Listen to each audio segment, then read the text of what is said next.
All right, so the Saturday games, Casey. What are you thinking for the Saturday games? First matchup is Jacksonville versus Kansas City. Jacksonville is opening as Kansas City is opening as a 9-point favorite. Jacksonville is plus 400 on the money line.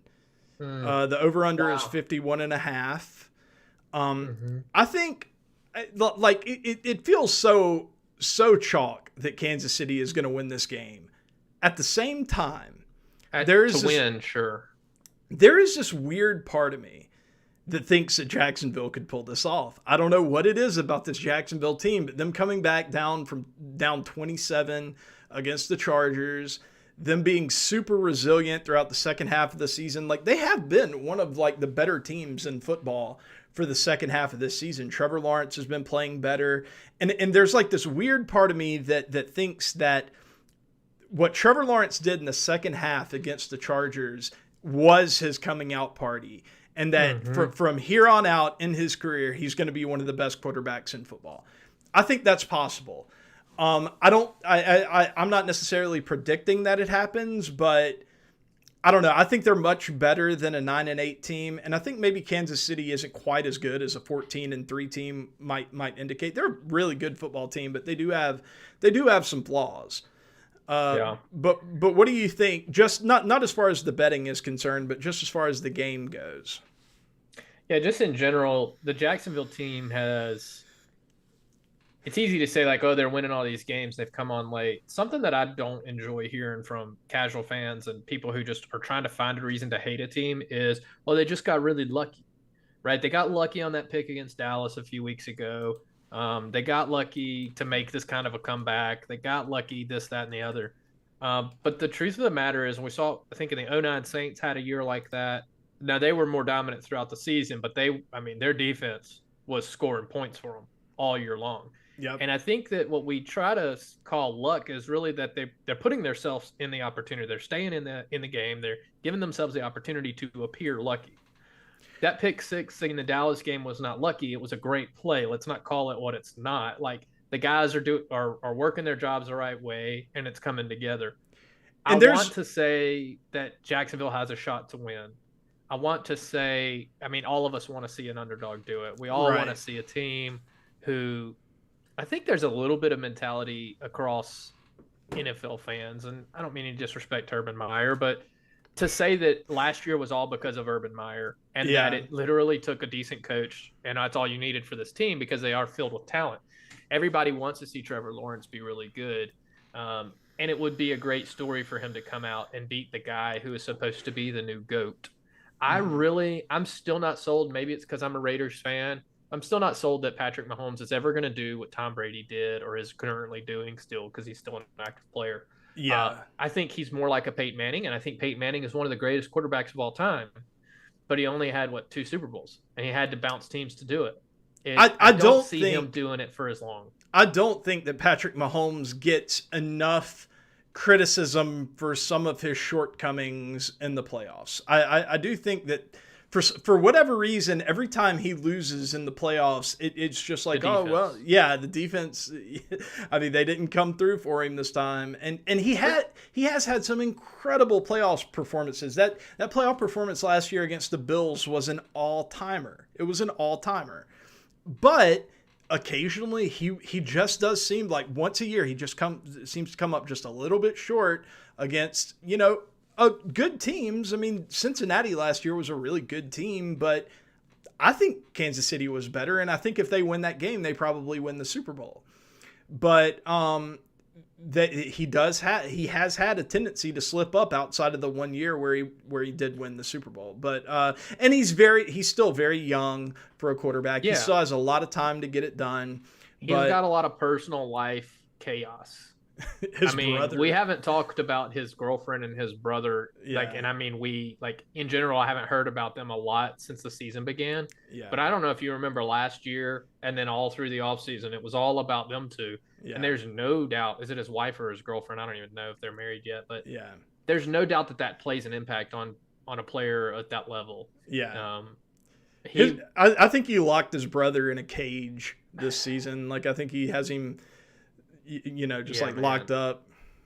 feeding him That's scraps. terrible to even say that that's even something to talk about. But I simply think that like the world wants to see Jacksonville win. I will say it looks like more money. When I saw the money line was plus 360 earlier this week, it was plus 8.5 when it opened. No, it was actually 9.5 when it opened. Really? So the spread has moved towards the Jags, but I'm seeing a better money line odds right now. I will say I think the Chiefs are going to win. So do I. We're not going to talk about too much the spread. I don't see it being more than 9 points or 9 points in general. But I'll also say that this year feels like a 3-1 year for underdogs, and Jacksonville definitely has a shot to do it. I won't be shocked if Jacksonville wins. Yeah. And I just want to clarify for everybody, if we give we're just kind of talking through our process here. We're not necessarily making betting picks for this game. If you want good betting picks for all of these games and for NBA action, go and follow Casey at EdgeFinder07 on Twitter.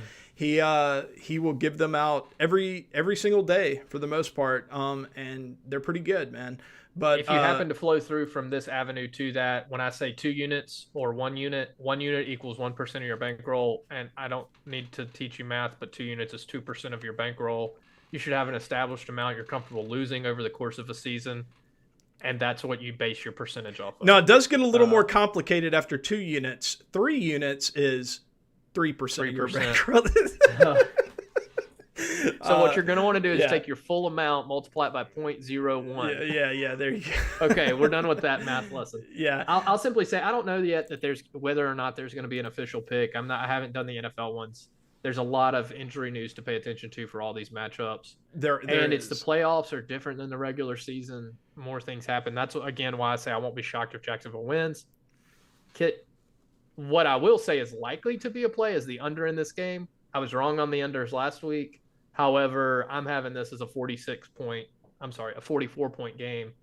Oh, wow. That's significant. My range is 44 to 47.8. That's the range I have. I've now adjusted the calculator once again to include 2 numbers so that I can see what they both look like separately. My genuine projection says it's 44. When I blend in Vegas, it says 47.8. Naturally, it's going to increase it. Yeah, both of those are about 7 or 8 point games. So I would say probably no spread take. I would look at the under more so, and you check out our prop video that we'll drop later as well. I'll have something for you there. What is the score projection for you? I'm seeing it as 25 to 19, which 19 is a weird number, so it's probably going to come out to like 24-20. Yeah. 27-20, 27-17, something in that range. But, because the numbers have to take averages, it's going to say 25.2 to 19.02.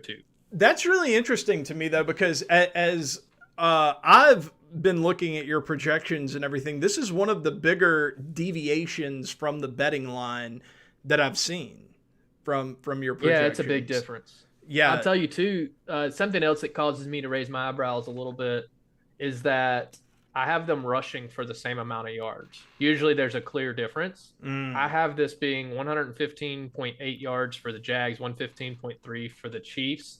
If there's no clear rushing advantage, I tend to say, hey, there's no clear spread advantage. Yeah. Because it's hard to say what's going to happen. And neither one of these teams are really like a ground and pound, like possession, clock control kind of team. So here's the problem with the score projection and why I'm not saying that 25-19 is going to be super accurate is we just come off of a 4-turnover or 5-turnover game for the Jacksonville Jaguars in which they won. They should not win a game like that. No. They did. They turned it over 5 times. I include turnover points. I have adjusted up the Chiefs points 2.5. I have adjusted down the Jags points 2.5. Meaning there's a 5-point differential based on the turnovers, which are heavily influenced by last week. If they clean up those mistakes, and they're also highly variant, so that is very possible that they could clean up those mistakes. And if that happens, that occurs, this is more like a 21-23 game, which is a very realistic score. We see it all the time in football, and it could be a Kansas City late field goal or even a Jacksonville late field goal that wins the game. And if you're getting 4-1 odds, I would much rather take Jacksonville for a small sprinkle than putting a full unit on the spread, just because it can be a blowout. If he Yeah. does turn the ball over like this, I don't see them coming back on Kansas City the way they did the Chargers. Man, the more you're talking to me, the more I'm liking the plus 400 on the money line. You don't have to if you're win. forced to, sure. Yeah. I do like the under too, because that is a significant deviation from the betting line, your projection. But this calculator's been solid. Now it has been. It's the playoffs. Funky things happen. We just saw 4 games. Every game went over, except maybe the Cowboys. I didn't actually even look at that one. And then the Ravens game tied it, depending on where you got the line. I had 41. It finished at 41. Yeah. I just have a feeling that I'm going to be coming in on the underdog on the money line in a lot of these games. Not as picks, once again, just as like inclinations. Now the ones on Sunday don't seem quite as juicy to me, but this one in particular, I disagree. Wait. You're gonna I'm sorry. Hear me. When we get to those games, it'll be crazy. I'm sorry. I just took like a quick glance at it. I didn't really look too in depth, but I could be wrong. I could be that all of them are kind of like that. But anyways, let's move on to the Giants-Eagles here, because this is a game I'm super excited about. You heard me. The 10 of you who watched this, you heard me say Daniel Jones is the best quarterback left in the NFC. We're about to see him beat Jalen Hurts. I'm going ahead and saying it. Daniel Jones and the New York Football Giants will beat the Philadelphia Eagles. I have it as my original projection has it 24-23 New York. And it has, when I blend Vegas in, it's a 24-21 Philly. I'm just here to tell you, it's going to be New York Giants, man. Hurts and the Eagles are going to come out flat. It's just the way that I believe. Yeah. I've seen a lot of football. It's my inclination. I could be wrong. I told you we put 1 unit on Giants money line last week. We're going to take the full return and do it this week. So we've got about 2.3 units on the Giants money line this week. And when they win, which will happen, we'll have about 7 units on the money line against the Cowboys or 49ers. I really want it to be the 49ers. I think that would be a bigger, juicy line. Stepping away from like the betting analytics and all that for just a sec, when I was initially looking at this game and trying to figure out what was going to happen, I was totally on the opposite end of you. I thought that the Eagles, they couldn't have really hoped for a better matchup. However, the more I look at this game and the more that just like, general football happenings, injuries, stuff like that, the more I look at it, the more I think that the Giants do have a chance. Now, the Football Power Index only gives them a 20% chance. But when you consider the fact that Jalen Hurts is not 100% healthy, he's a little hobbled right now. He is practicing, and he is probably going to play. But Jalen Hurts, whenever he is a little bit hobbled, that is a really big deal because he is so reliant on his legs. And if he can't run around and scramble and make plays with his legs, everything else can kind of fall apart with it. It hasn't happened a ton this year, but we've seen it throughout his career that if he can't make those plays with his legs, then he's very beatable. And, I don't know. The more I'm looking at it, the more I'm starting to lean with you that this could be a big upset. And it would be a massive upset.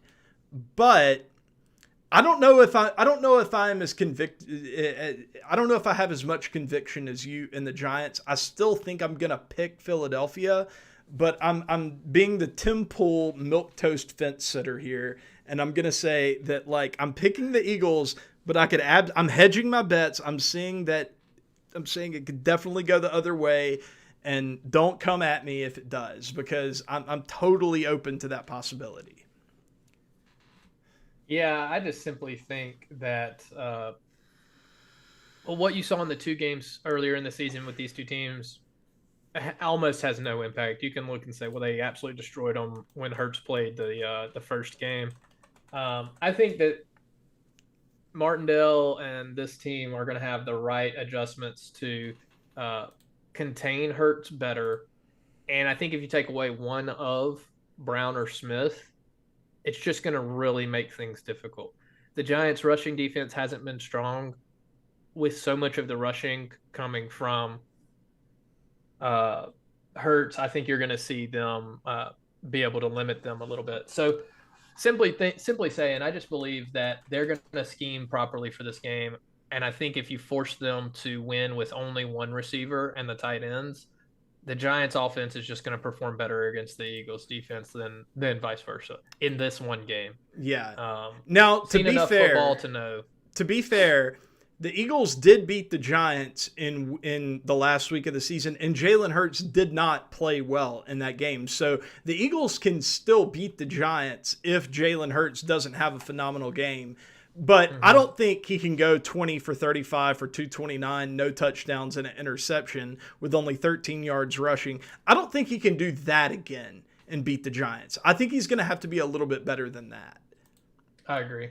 Yeah, and also you have to consider that Davis Webb was starting that game for the Giants as well, so they weren't exactly running out their best in that game. That game is you probably can't glean too much information at all from that game, but it was just to point out that Jalen Hurts specifically didn't play that well.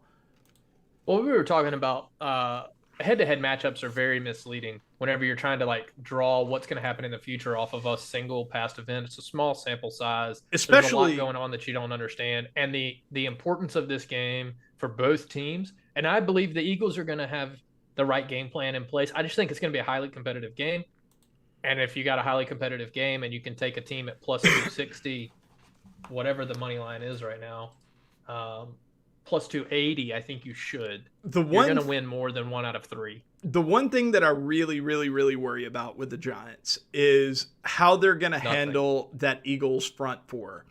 That front four for the Eagles is a big problem, dude. You know, you have Hassan Reddick and what's his face coming off the edge. Golly, I can never think of that guy's. I can't think of that guy's name. The Eagles have got Robert Quinn, Josh Sweat, Brandon Graham. Josh Sweat. Brandon Graham too. He's hurt. Brandon Graham. Is Josh Sweat hurt? Is he out? Yeah, he's probably. I don't know if they've ruled him out. He's week to week. He's hopeful to play. Okay.